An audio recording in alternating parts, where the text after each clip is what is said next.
దానం ఎలా ఇవ్వాలి, ఎప్పుడు ఇవ్వాలి అనే విషయాన్ని తెలుసుకుందాం. సాధారణంగా మానవ జీవితం అంతా నవగ్రహాల మీద ఆధారపడి ఉంటుంది. అందువలన జ్యోతిష్యుల దగ్గరికి వెళ్ళి మన జాతక పరిచయం చేసిన నవగ్రహాలు దానం ఇస్తూ ఉంటాం. ఈ దానం ఇచ్చేటప్పుడు శాస్త్రం ఏం చెప్పిందంటే గుప్త దానం ఇమ్మంది. అంటే ఎవరికి తెలియాలి, ఎవరికి తెలియకూడదు. దానం తీసుకునే వారికి, ఇచ్చేవారికి తప్ప మరెవరికి తెలియకూడదని శాస్త్రం.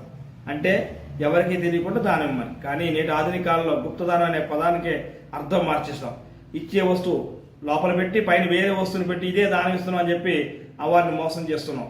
అది అలా చేయడం వల్ల పాపం. ఎప్పుడు అలా చేయకూడదు. మనం ఏ వస్తువుని ఇస్తున్నామో ఆ వస్తువు ఖచ్చితంగా వారికి తెలియాలి. ఎందువల్లంటే దానం తీసుకునే వారిని లక్ష్మీనారాయణ స్వరూపుగా చెప్తారు. అంటే ఆ వచ్చిన వారు భగవంతుడు అంటారు. మరి మనం ఎవరిని మోసం చేస్తున్నాం? భగవంతుని మోసం చేస్తున్నాం. కాబట్టి దోషం పోవడానికి ఖచ్చితంగా ఏ ప్రమాణాలతో దానం ఇవ్వమని చెప్పిందో అదే విధంగా ఇవ్వాలి తప్ప ఇలా వస్తువులు దాచి దానం ఇవ్వడం మాత్రం దోషము. అది మరింత దోషాన్ని మూట కడుతుంది తప్ప పాప పరిహారం కాదు. కావున ఈ విషయాన్ని గమనించి ఇస్తున్న వస్తువుని ఖచ్చితంగా తీసుకునే వారు తెలిసేటట్టుగా దానం ఇచ్చినట్లయితే శుభ ఫలితాలు పొందుతారని తెలియజేస్తున్నాను. ఇట్లు శ్రీ గురుపీఠం, మీ ఐ వెంకట సిద్ధాంతి. స్వస్తి.